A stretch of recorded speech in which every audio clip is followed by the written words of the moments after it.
Interference वाले topic को आगे बढ़ाते हुए थोड़ा बड़ा टॉपिक है। तो पहला जो टॉपिक में हम लोगों ने स्टडी किया कि इंटरफेरेंस का सुपरपोजिशन को फैक्टर को देखा, जब एक्सपेरिमेंट में आपका दो वेव सुपर इम्पोज हो करके स्क्रीन पर ब्राइट और डार्क का पैटर्न जो बनता है उस फ्रिंजेस को देखा। आज हम लोग का स्टडी का मेन टारगेट है फ्रिंज विड्थ का। वो जो पैटर्न स्क्रीन पर बनता है ना, ब्राइट डार्क इस तरह से जो पैटर्न बनता है, आज उसकी स्टडी है। ठीक है, तो इंटरफेरेंस का जो रिजल्ट हमको मिला है, स्क्रीन पर जो रिजल्ट मिला, ठीक है, ब्राइट फ्रिंजेस डार्क फ्रिंजेस, उसका स्टडी है। ठीक है, उसकी विड्थ क्या है। ये आपका स्लिट है S1, ये आपका S2, यहाँ सोर्स ऑफ लाइट है आपका, source of light S। Clear है यहाँ तक। ये जो दो स्लिट के बीच का गैप है उसे आप D मान लीजिए। क्या मानिए? D मानिए। ये आपका स्क्रीन है। स्क्रीन से लेकर के स्लिट के बीच का दूरी कितना है? D डिस्टेंस पर है। स्टार्टिंग आप सेंटर से कीजिएगा, इस D डिस्टेंस का एकदम सेंटर पर ले जाइए स्क्रीन का इस पॉइंट को, और यहाँ आपका ब्राइट ही बनेगा। यहाँ आपका ब्राइट ही बनेगा। क्यों बनेगा? दूसरा सवाल है क्यों बनेगा। मान लीजिए इस स्लिट से और इस स्लिट से कोई वेव यहाँ तक पहुँचता है, दो वेव। एक वेव इस स्लिट से पहुँचा है S1 से, दूसरा S2 से पहुँचा है। अगर एक सिंपल सा सवाल अगर आपसे हम करें कि यहाँ पर किस वेव को ज़्यादा चलना पड़ा है, इसको या इसको, इस वेव को ज़्यादा चलना पड़ा है या इस वेव का, आपका आंसर हुआ जिस तरह का फिगर है, किसी को ज़्यादा नहीं चलना पड़ा है। वो पाथ डिफरेंस नहीं मिल रहा। ठीक है, हम लोग इंटरफेरेंस में इससे पहले पाथ डिफरेंस, फेज डिफरेंस पर पूरा कंप्लीट इंफॉर्मेशन ले करके बैठे हुए हैं। अगर आपको पाथ डिफरेंस और फेज डिफरेंस के बारे में नॉलेज नहीं है तो ये टॉपिक समझ में नहीं आएगा। तो फिलहाल इस फिगर को देखते हुए एक वेव ये S1 से निकलता हुआ, दूसरा वेव S2 से निकलता हुआ, दोनों B नॉट पॉइंट तक पहुंचा है, और दोनों का हम यहाँ पर बोल रहे हैं कि पाथ डिफरेंस नहीं है। तो यहाँ पर कौन सा इंटरफेरेंस बनेगा?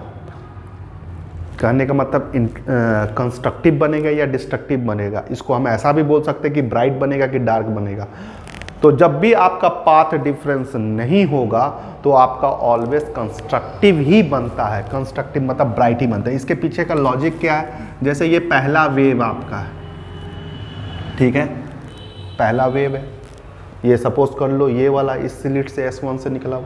दूसरा वेव को हम डॉट से रिप्रेजेंट कर रहे हैं, और दोनों के बीच का हमको पाथ डिफरेंस नहीं देना है, तो दोनों एक ही साथ स्टार्ट होगा, यहां से स्टार्ट होगा। इस तरह का फिगर को हम लोग बोलते हैं जीरो पाथ डिफरेंस। यहां पर क्या है? जीरो पाथ डिफरेंस है। यहां पाथ डिफरेंस आपका नहीं है। हाँ, अगर यही चीज यहां से स्टार्ट होता, पहला वेव आपका ऐसा गया और दूसरा वेव यहां से गया, ठीक है, तो यहां पर आपको देखने को क्या मिल रहा है कि हाँ, यहाँ पाथ डिफरेंस है। एक वेव का पूरा लेंथ कितना होता है? लैम्डा, वेव लेंथ जिसे बोलते हैं। तो यहाँ पर पाथ डिफरेंस इन दोनों वेव के बीच में दिख रहा है, जो कि λ/2 है। हो सके ये और आगे से स्टार्ट होता इसी फिगर में, ये यहाँ से स्टार्ट होता दूसरा वेव, तब पाथ डिफरेंस कितना है? तब पाथ डिफरेंस आपका यहाँ पर लैम्डा होता। ठीक है, क्लियर है। तो हम लोग इंटरफेरेंस में यही चीज़ का स्टडी करके आए हैं कि जब हमारा पाथ डिफरेंस कंडीशन, जब हमारा पाथ डिफरेंस, ठीक है, n लैम्डा होगा तो ब्राइट बनेगा, और जब हमारा पाथ डिफरेंस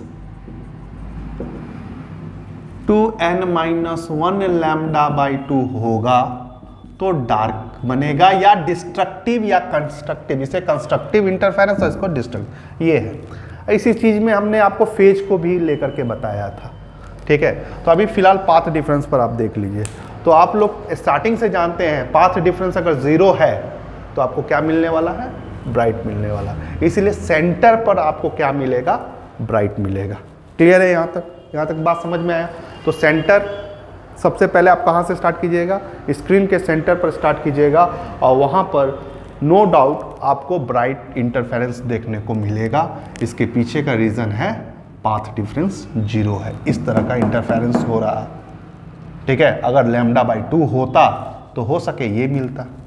चलिए आगे बढ़ते हैं, सेंटर से थोड़ा सा दूर जाते हैं। अब अगर हम बात करते हैं इस पॉइंट का, ये बी नॉट पॉइंट है, ये पी पॉइंट पर, तो यहां से अगर जब चलेगा वेव,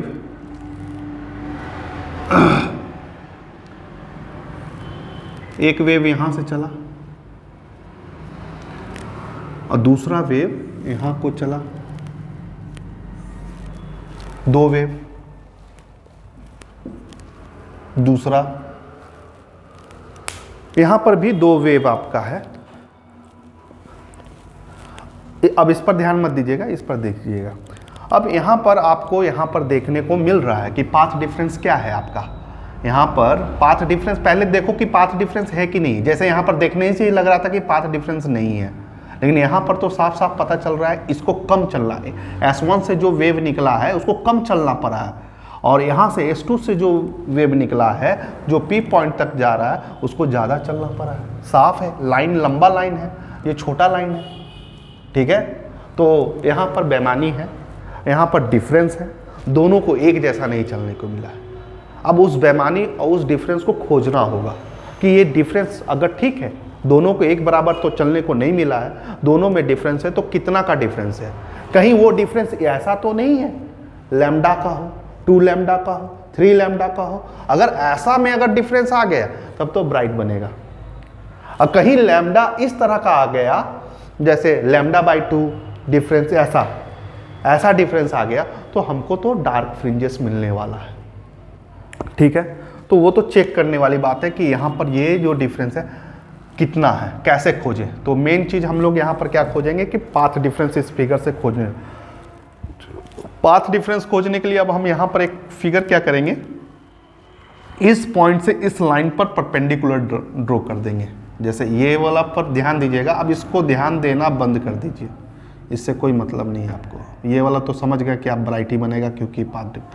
अब बोल रहे हैं कि इस लाइन से आप परपेंडिकुलर यहाँ पर ड्रॉ कीजिए। एकदम लाइन आपका कैसा होना चाहिए, परपेंडिकुलर ड्रॉ होना चाहिए। परपेंडिकुलर ड्रॉ करने से आपका क्या होगा ना, थोड़ा सा परपेंडिकुलर कम लग रहा है। अब ठीक है, देखो परपेंडिकुलर ड्रॉ करने से क्या होगा कि यहां से अगर आप परपेंडिकुलर ड्रॉ कर दिए ना, इस पॉइंट पर नाम लिख देते A, B और इस पॉइंट का C, तो जैसे ही परपेंडिकुलर ड्रॉ करते हैं तो ये और ये लाइन तो सेम हो गया ना, ये वाला लाइन और ये वाला लाइन सेम हो गया। मतलब डिफरेंस तो इतना का है, इतना तो आप दोनों वेव में सेम ही आ गया। तो डिफरेंस आपका पाथ डिफरेंस यहाँ पर जो बोला जा रहा है वो क्या है, पाथ डिफरेंस। तो ये पोर्शन कहने का मतलब BC तुम्हारा क्या है, पाथ डिफरेंस है। बस इसको ज्योमेट्रिकली आपको निकाल लेना है, तो इसके लिए आप थीटा माने। ठीक है, तो एक ट्रायंगल बन रहा है, एक ट्रायंगल आपका बन रहा है जिसका नाम है ABC। ठीक है, ट्रायंगल, और इस ट्रायंगल में आपको क्या निकालना है, P निकालना है, और आपके पास है क्या, H है। तो इसलिए हम साइन थीटा ले रहे हैं, क्योंकि P/H किसका रिलेशन होता है, साइन थीटा का रिलेशन होता है। P/H, P तुम्हारा क्या है, BC है, जो कि पाथ डिफरेंस हम कह रहे हैं, और H तुम्हारा क्या है, D है। तो BC इक्वल टू, जिसे हम लोग पाथ डिफरेंस कह रहे हैं, वो आपका कितना आया, D साइन थीटा आया, D साइन थीटा आ गया। क्लियर है यहाँ तक? ठीक है, अब ये पाथ डिफरेंस जिस तरह से आएगा, अगर L लैम्डा के रिस्पेक्ट में आता है तो यहाँ पर ब्राइट बनता हुआ हमको नजर आएगा। अगर 2n-1 λ/2 आएगा तो यहाँ पर हमको डार्क दिखेगा, डार्क का पैटर्न दिखेगा। तो मेरा सवाल है कितना ऊपर दिखेगा, इसका पोजीशन क्या होगा, कितना नंबर का वो डार्क होगा या कितना नंबर का वो ब्राइट होगा। हम क्या बोल रहे हैं, अगर ठीक है ये बन रहा है तो ये कितना नंबर ऑफ डार्क होगा अगर डार्क फ्रिंजेस होगा, या कितना नंबर ऑफ ब्राइट फ्रिंजेस होगा। इस चीज़ को कैसे फाइंड करें, तो इसको हम लोग कितना दूरी पर बन रहा है, ये हमारा ओरिजिन हो गया। ये आपका बी नॉट क्या है, सेंट्रल में जो ब्राइट बनाता है वो आपका ओरिजिन है। तो उससे सपोज कर लीजिए ये एक्स दूरी पर ये ब्राइट आपका बन रहा है, ठीक है, एक्स दूरी पर। तो इसे हम लोग क्या बोलेंगे, पोजीशन ऑफ ब्राइट और डार्क फ्रिंजेस, क्योंकि ब्राइट और डार्क को डिसाइड वो करेगा, ठीक है। तो ये पोजीशन बता रहा है। अब ये पी पॉइंट पर डार्क है या ब्राइट है, जो भी है, वो सेंटर से आपका कितना दूरी है, बी नॉट से कितना दूरी पर है, ये पोजीशन आपको, ये एक्स अगर आप निकाल लेते हैं तो आप बना सकते हैं। तो अगला जो टारगेट है हमारा, जो डेरिवेशन करने का, position of bright and dark fringes को निकालेंगे। और वो कैसे निकलेगा, एक्स को निकाल करके, ठीक है, एक्स को निकाल के। ये बी नॉट तुम्हारा सेंटर में जो ब्राइट है उससे कितना दूरी पर है। जो पाथ डिफरेंस आया है ना बच्चा लोग, इसका अगर वैल्यू को देखोगे ना तो थोड़ा सा निकालना मुश्किल है इस पाथ डिफरेंस। ये जो फार्मूला आपको बहुत आसानी से जो मिल गया है, B C equal to path difference D sine theta, ये उतना सुटेबल फार्मूला नहीं है। मतलब इसको अप्लाई करके आप ज़्यादा यूज़ नहीं कर पाएंगे। रीज़न क्या है, डी तो आपको आसानी से इस फिगर में मिल जाएगा, दो स्लिट के बीच का गैप है, आप स्केल से निकाल सकते हैं। अगर लैब में अगर आप ये एक्सपेरिमेंट कर रहे हैं तो आपको डी को वैल्यू आराम से मिल जाएगा। लेकिन साइन थीटा का वैल्यू ये खोजना थोड़ा मुश्किल है। हम फिगर में आपको दिखाए हैं कि इतना एंगल में चला गया, लग रहा है 30 डिग्री के एंगल तक ये मूव कर रहा है, लेकिन ये थीटा इतना एक्चुअल में होता नहीं है। ये थीटा बहुत ही कम होता है, 2 डिग्री, 3 डिग्री, 4 डिग्री, 5 डिग्री इसमें होता है। वहां तक तो तुमको लाइन स्ट्रेट ही नजर आएगा, तो उसको कैलकुलेट करना बड़ा टफ है। और जब तक अगर थीटा नहीं मिलेगा तब तक हम इसको निकालना मुश्किल है। तो ये फार्मूला ठीक है, पाथ डिफरेंस का है, तो इस फार्मूला को और सिंप्लीफाई करो। जो एक्सपेरिमेंट में जो चीज़ हम कर रहे हैं उससे ईजिली हमको पाथ डिफरेंस निकल जाए, ठीक है। तो इस फार्मूला को हम सिंप्लीफाई करने के लिए हम साइन थीटा, जो एंगल वाला डिपार्टमेंट है ना, उसको हटा रहे हैं। और दूसरा, जैसे यहाँ d है, यहाँ x है, जो कि आसानी से जो हम रीड कर सकते हैं, ठीक है, एक्सपेरिमेंट में रीड कर सकते हैं, जिसका वैल्यू हम आराम से ले सकते हैं, उस पर कन्वर्ट करने का कोशिश कर रहे हैं। तो उसके लिए हम क्या करेंगे, मिड से इस पॉइंट से इस पॉइंट को मैच करवा दो। जैसे ही मैच करोगे ना बच्चा, तो ये वाला एंगल तुम थीटा ही लिखना। अब इसके पीछे का रीज़न क्या है, ये कैसे आप थीटा लिख सकते हो, तो एक छोटा सा डेरिवेशन है या थोड़ा सा ज्योमेट्री है, उसको आप समझ सकते हो। देखो यहाँ पर 90 है, तो ये भी एंगल तुम्हारा क्या है, इससे परपेंडिकुलर ही गया, 90 हुआ। तो ये बचा हुआ एंगल कितना होगा बच्चा लोग, 90 माइनस थीटा होगा, ठीक है। अब यहाँ से इस पर, जिस पर हम मार्क कर रहे हैं, उसको ध्यान से देखो, ये और ये, इसका पूरा एंगल कितना है, साफ है, L बन रहा है तो 90 ही है। तो ये वाला पोर्शन को आप कुछ देर के लिए x मान लो, ठीक है। तो ये वाला एंगल कितना आपका आ रहा है, 90 माइनस थीटा, और ये बचा हुआ एंगल कितना है, x। इन दोनों को जोड़ने पर आपको कितना मिलेगा, 90 मिलेगा। 90 कट गया और x का वैल्यू कितना आया, थीटा आया। x का वैल्यू कितना आया, थीटा आया। तो आप डायरेक्ट लिख सकते हो इसको थीटा। क्लियर है, एग्जाम हॉल में ये सब करने का कोई जरूरत नहीं है, ये थीटा है उतना ही ये भी थीटा होगा बाय ज्योमेट्रिकली। यहां तक क्लियर हुआ, ठीक है। फिर एक वर्ड लिखना है यहाँ पर, ये वर्ड लिखोगे तभी ये चीज कर सकते हो, नहीं तो वहां पर मार्क्स कट सकता है। यहाँ पर लिखना एंगल बी वेरी स्मॉल। यहाँ का जो एंगल है वो वेरी स्मॉल होता है, और जब भी एंगल अगर स्मॉल होता है ना, तो साइन थीटा को आप टेन थीटा लिख सकते हो, ठीक है। ये मैथमेटिकली आप कर सकते हो, ठीक है। तो यही BC जो पाथ डिफरेंस है, अब उसका फॉर्मूला आपका क्या बन जाता है, d टेन थीटा, ठीक है। और इस बार ट्रायंगल आप देखिएगा, ट्रायंगल पर ध्यान दीजिएगा, इसका नाम कुछ दे देते, M दे देते हैं, ट्रायंगल MPB नॉट। इस ट्रायंगल में आप अगर ध्यान दीजिए, बहुत अच्छा बड़ा राइट एंगल ट्रायंगल साफ साफ दिख रहा है आपको, ये वाला ट्रायंगल, ठीक है। तो इसमें अगर हम लोग टेन थीटा को लेंगे तो क्या लिख सकते हैं, P बाई B लिख सकते हैं। P आपका क्या है, X है, B आपका क्या है, साफ है, D है, कैपिटल D है, बेस यही है। डी है, तो tan theta equal to X by D put किया जा सकता है। आपका path difference B C equal to path difference कितना आ गया था, डी साइन थीटा, जिसे हमने टेन थीटा में कन्वर्ट किया, लेकिन इसको लिखने के लिए एंगल स्मॉल है, ये लिखना जरूरी है। अब टेन थीटा को हटा करके आप पाथ डिफरेंस का formula d into x by capital D लिख सकते हैं। अब का फार्मूला और इस फार्मूला से कंपेयर कीजिएगा तो एंगल तो रहा नहीं, एंगल कहाँ है, एंगल तो नहीं है। अब आप पाथ डिफरेंस इजीली निकाल सकते हैं। स्क्रीन और स्लिट के बीच का क्या गैपिंग है आराम से मिल जाएगा आपको, ठीक है। ये भी पोजीशन आपका पहला, यहाँ पर जो फ्रिंज विड्थ बन रहा है पोजीशन, इसी को भी हम लोग को निकालने के लिए भी आपको दिए हुए हैं position of bright and dark fringes. ये position of bright and dark fringes भी मिल सकता है आपको। और डी स्लिट के बीच का गैप भी इजिली अवेलेबल हो सकता है एक्सपेरिमेंट में, ठीक है। उतना ज़्यादा टफ नहीं है जितना एंगल को डिटरमाइन करना टफ था। तो ये पाथ डिफरेंस को सिंप्लीफाई करके हम लोग ये वैल्यू लिख लिए, ठीक है। पाथ डिफरेंस यहाँ तक समझ में आया।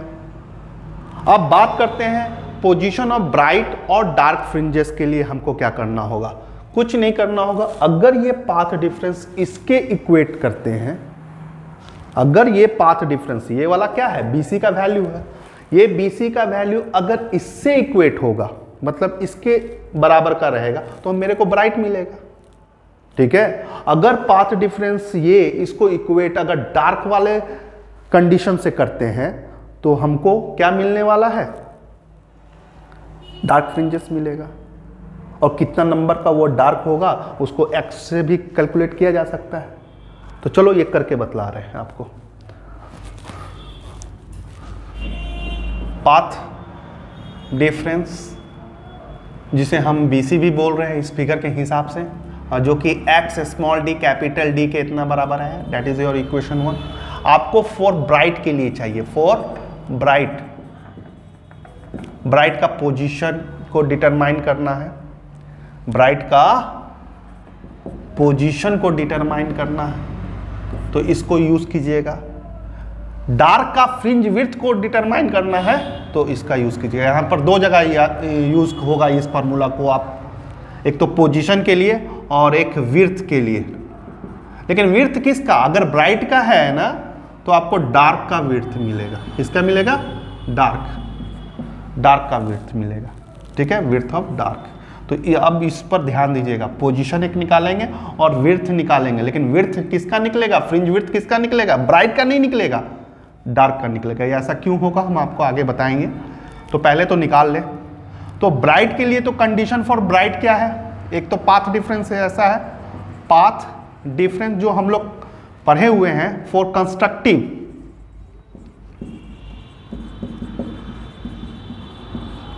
कंस्ट्रक्टिव या ब्राइट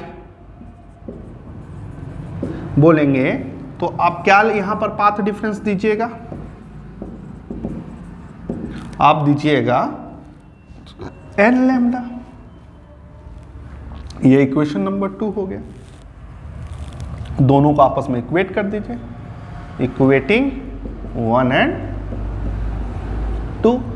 तो N lambda equal to X D by capital D. आराम से एक्स का वैल्यू निकल गया, N capital D lambda capital D, हम क्रॉस मल्टीप्लीकेशन कर दिए स्मॉल डी। ये आपका पोजीशन बता रहा है। यहां पर देखिए एन आपका क्या है, नंबर्स है। अगर एन 1 बताते हैं तो पहला ब्राइट, दूसरा, तीसरा, चौथा, पांचवा, डॉट डॉट डॉट एन। तो इसका क्या मतलब हुआ कि अगर आपको पांचवा ब्राइट कहां पर बनेगा, सेंट्रल ब्राइट से पांचवा ब्राइट का पोजीशन क्या होगा, जैसे सेंट्रल ब्राइट यहां, इसका दूरी कितना होगा, इससे कितना दूरी पर बनेगा पांचवा ब्राइट, तो यहां से आराम से आप निकाल सकते हैं। एन की जगह पर 5 बैठाइएगा, लैम्डा आपको दिया रहेगा, डी का डिस्टेंस आपको आराम से मिल जाएगा। तो इसको सॉल्व करके इस फार्मूला से आप निकाल सकते हैं कि पांचवा ब्राइट, आठवां ब्राइट, दूसरा ब्राइट का पोजीशन क्या है। तो ये वाला पहला चीज का हो गया आपका, ठीक है, फॉर ब्राइट का पोजीशन कहाँ पर बनेगा। और दूसरा इसमें जो सबसे एग्जाम के लिए इंपॉर्टेंट है, जिसका हेडिंग भी है एक्सप्रेशन फॉर फ्रिंज विड्थ, तो यहाँ पर एक्सप्रेशन भी निकाल लेंगे हम लोग। विड्थ जो अगर ब्राइट बन रहा है या डार्क बन रहा है, उसकी पट्टी की चौड़ाई कितना है। लेकिन यहाँ पर देखो ये ब्राइट के लिए, ये पोजीशन फॉर किसका है, ब्राइट है, यहाँ लिख देते हैं ये ब्राइट का है। तो दो पोजीशन अगर देखो जिस तरह से पैटर्न बनता है ना, यहाँ पर ब्राइट बनता है, उसके बाद क्या बनता है, डार्क बनता है, उसके बाद फिर क्या बनता है, ब्राइट बनता है, फिर क्या बनता है, डार्क बनता है। तो अगर दो पोजीशन सपोज कर लो, एक और दे देते हैं यहाँ से, ये ब्राइट बना, तो यहाँ से अगर मान लो इस पोजीशन पर यहाँ से ये तुम्हारा x2 है और ये वाला पोजीशन तुम्हारा x1 है, ठीक है। इन दोनों को अगर आपस में घटाते हैं ना, तो विड्थ किसका निकलता है, x2 माइनस अगर x1 करोगे तो बीच वाला पट्टी का विड्थ निकलेगा, जो कि हमारा क्या है, डार्क का है। क्या है, डार्क का है, ठीक है। x2 माइनस x1 करने से आपको क्या मिलेगा, डार्क का मिलेगा। क्लियर है। हाँ, इसलिए जब आप ब्राइट का दो कॉन्स्टिट्यूटिव ब्राइट को अगर आप घटाते हो, कॉन्स्टिट्यूटिव बोलने का मतलब अगर 7 ले रहे हो, 7वां नंबर ऑफ ब्राइट ले रहे हो, तो अगला 8वां लेना होगा। अगर तुम 14 नंबर ले रहे हो ब्राइट का, तो अगला 15 लेना हो, कॉन्स्टिट्यूटिव ब्राइट लेना होगा। तो उसका बीच का डार्क का आपका विड्थ पता चल सकता है। करके बताएंगे इसको, विड्थ निकाल रहे हैं इसका डेरिवेशन से। ब्राइट का हमको तो समझ में आ गया, यहाँ पर ब्राइट का कितना है, n capital D lambda small d है। तो हम पहला ब्राइट n नंबर का ले रहे हैं, तो दूसरा हम n+1 ही लेंगे। अगर ये मान लो 7 है तो ये 8 होगा, अगर ये 13 मानते हो तो ये 14 होगा। कॉन्स्टिट्यूटिव हो गया। कॉन्स्टिट्यूटिव नंबर कैसे रिप्रेजेंट करते हो, एक n है तो अगला n+1 है। तो यहाँ पर तुम्हारा n d लैम्डा d इसका फॉर्मूला हो गया। अब n के जगह पर आप क्या बैठाओगे, n+1 बैठाओगे, d बैठाओगे, लैम्डा बैठाओगे, d बैठाओगे, ठीक है। विड्थ निकालने के लिए तुमको बीटा निकालने के लिए, इसी को फ्रिंज विड्थ बोलते हैं, ठीक है। बीटा से रिप्रेजेंट कर रहे हैं। इस कैसे निकलेगा, n+1 माइनस xn ले लेंगे, यहाँ पर वैल्यू बैठाइए, n+1 bracket d lambda small d minus n d lambda d। बहुत सारा चीज कॉमन निकल रहा है। कॉमन क्या निकल रहा है, n d lambda small d n+1 minus n निकल रहा है, ये कट गया, ठीक है। तो beta equal to d lambda by d निकला। यहाँ पर लिख लेना डार्क का निकला है, ये क्या निकला है, डार्क का फ्रिंज विड्थ। इसकी चौड़ाई की पट्टी क्या है ये निकाल सकते हो, d lambda by small d। Clear है, यहाँ तक राइट डाउन कीजिए। ठीक इसी तरह से अब अगला जो डेरिवेशन है हम लोग सेम टू सेम एक बार फिर से आपका रिवाइज हो जाएगा, ठीक है।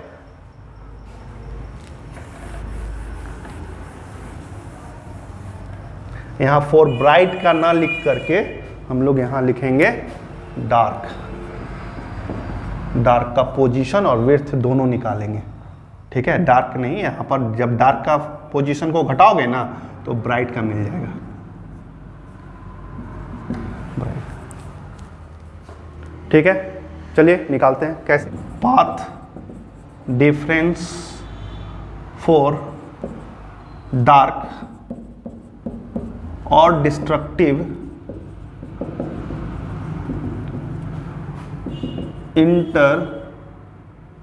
इंटरफियरेंस का कंडीशन क्या है, हम लोग स्टडी करके आए हैं।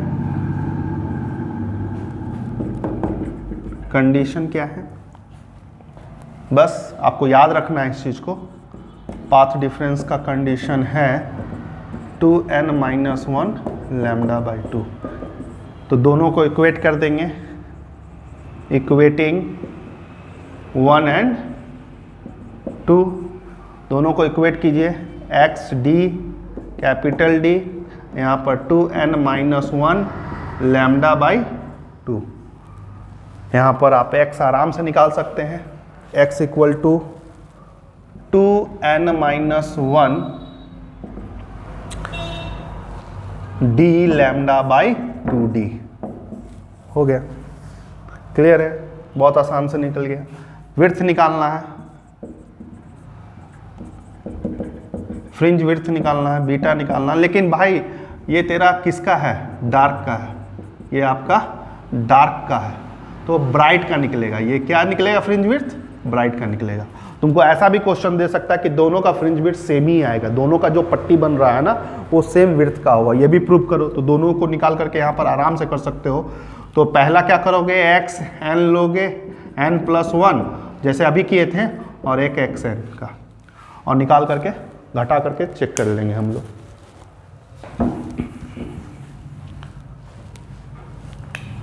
चलिए कर रहे हैं। इस पर पहले n एक्स एन, तो वही फार्मूला हो जाएगा 2n minus 1 capital D lambda 2d, और एक्स एन प्लस 1 पुट करना है, तो 2n plus 1 minus 1 D lambda divided by 2d। इसको और सॉल्व किया जा सकता है, 2n plus 2 minus 1 D lambda by 2d। इसमें से देखो 2n plus 1 D lambda by 2d, ये आ गया इसका वैल्यू। दोनों को सब्ट्रैक्ट कर देना है। बीटा इक्वल टू ब्राइट का लिख ले, ये ब्राइट है, तो यहाँ एक्स एन का वैल्यू क्या लिखोगे, 2n plus 1 capital D lambda divided by 2d। खाली कैलकुलेशन है और कुछ नहीं। और पहला का जो आया है 2n minus 1 D lambda by 2d, common निकालो, d lambda by 2d common आ जाएगा, और यहाँ पर 2n plus 1 minus 2n plus 1, 2n cut गया, ठीक है। तो बीटा इक्वल टू ब्राइट का आपका पोर्शन कितना आया, 2 आ रहा है, 2 से यहाँ पर ये कट जाएगा, तो D lambda 2d into 2 cut जाएगा, यहाँ पर डी लैम्डा बाई डी। देखो बच्चा लोग, यही तो आप यह भी कह सकते हो कि दोनों का तो सेम ही आया, ठीक है।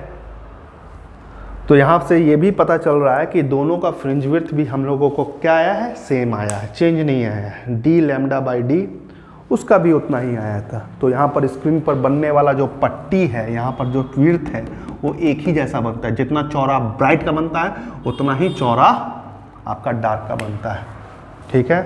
क्लियर है। तो अगर आप बीटा ब्राइट बीटा मतलब यहाँ बीटा बोलने का मतलब है फ्रिंज विड्थ डार्क, दोनों का आंसर क्या आया है, सेम आया। और कितना आया, डी लैम्डा बाई डी। तो ये सब कैलकुलेशन आपको एग्जाम में करके जाना है। अगर आप क्लास के लिए, अगर एग्ज़ाम के लिए मेहनत कर रहे हैं तो इधर उधर इंटरफेरेंस ना पढ़ें तो ये जो टॉपिक आपको बताएं इस पर काम करें, इस पर न्यूमेरिकल्स करें, इस पर आया हुआ क्वेश्चन को बोर्ड पर आप करें। बोर्ड में जो 2 बार 3 बार पूछा गया है पोजीशंस पर, ये डेरिवेशन पर, फ्रिंज विड्थ पर, जो ये क्लास है उसका करें, तब आपका पढ़ाई सही डायरेक्शन में जा रहा है। अन्यथा आप मिसगाइडेड हो रहे हैं, ठीक है। जिधर तिधर पढ़ने से कोई फ़ायदा नहीं है, इसलिए कम पढ़ो और सटीक पढ़ो। तो ये है। Okay, thank you.